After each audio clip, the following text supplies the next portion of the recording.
اچھا یہ پردے کا مسئلہ اتنا نازک اتنا اہم، اس کے باوجود بھی کئی لوگ اس پردے پر اختلاف کرتے ہیں. ایک غیر مسلمان اختلاف کرتا ہے تو ہم کہتے ہیں ہاں اسلام کے خلاف ہے، کرے گا اختلاف، اسلام کے خلاف ہے، اختلاف کرے گا. ایک عورت کو تم مظلوم ظلم والی بنا رہے ہو، پردہ پہنا کر برقع پہنا کر اس پر ظلم کر رہے ہو تم، ایک غیر مسلمان کہے گا. تو اس کو سمجھانے کے لیے چند لوگ مثال دیتے ہیں. ایک مثال میں بھی دوں گا تب سمجھ میں آئے گی بات. مثال ہے دو بہنیں جو جڑواں ہیں، جڑواں ہوتے ہیں نا، جڑواں بہنیں جو برابر خوبصورت ہے، دونوں برابر ہے، ایک دم سیم ہے، دونوں کی خوبصورتی برابر ہے.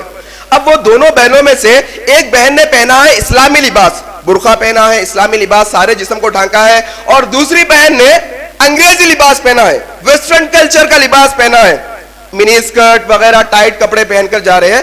وہ دونوں بہنیں اگر ایک سڑک سے جا رہے ہیں، ایک لفنگا اگر چھیڑنا چاہے گا تو دونوں بہنوں میں سے کس کو چھیڑے گا؟ عام طور پر لوگ جواب دیتے ہیں اس کو چھیڑے گا جو انگریزی لباس پہنی ہے، جو اپنے جسم کو دکھا رہی ہے اس کو چھیڑے گا. بالکل بات پردے کی اہمیت یہاں سمجھ میں آئی. جو عورت پردہ پہنتی ہے اس کو لوگ بری نظر سے دیکھنے سے بچتے ہیں، اس کے تعلق سے برا تصور نہیں رکھتے اپنے ذہن میں. پردے کی اہمیت. لیکن یہ غیر مسلمان کو سمجھانے کے لیے مثال بہت اچھی ہے. میں پوچھنا چاہتا ہوں ان مسلمانوں سے جو مسلمان آج اس پردے کے مسئلے پر اختلاف کرتے ہیں اور کہتے ہیں ایک عورت اپنا سارا جسم تو چھپائے گی لیکن چہرہ نہیں چھپائے گی. اختلاف ہو رہا ہے، آج اختلاف چل رہا ہے. بڑے بڑے علماء، بڑے بڑے مفکرین اس اختلاف میں گھرے ہیں اور چند فتویٰ دے رہے ہیں کہ چہرہ دکھایا جا سکتا ہے، اور چند کہہ رہے ہیں چہرہ نہیں دکھایا جا سکتا ہے. میرے مسلمان بھائیوں، تم نے ایک پردے کی مثال جو دو جڑواں بہنوں کے تعلق سے غیر مسلمانوں کے لیے بنائی تھی، میں ایک مثال مسلمانوں کے لیے یہی جڑواں بہنوں کی بنانا چاہوں گا. میں آپ سے پوچھنا چاہوں گا، دو بہنیں برابر کی خوبصورت، دونوں نے برقع پہنا ہے، ایک نے فیس کور نہیں کیا، چہرے کو نہیں چھپایا، اور دوسرے نے چہرے کو چھپایا ہے. یہ دو بہنیں جب سڑک پر جائیں گی تو کس کو چھڑے گا آدمی؟ ظاہر سی بات ہے جس کا چہرہ کھلا ہے اسی کو چھڑے گا.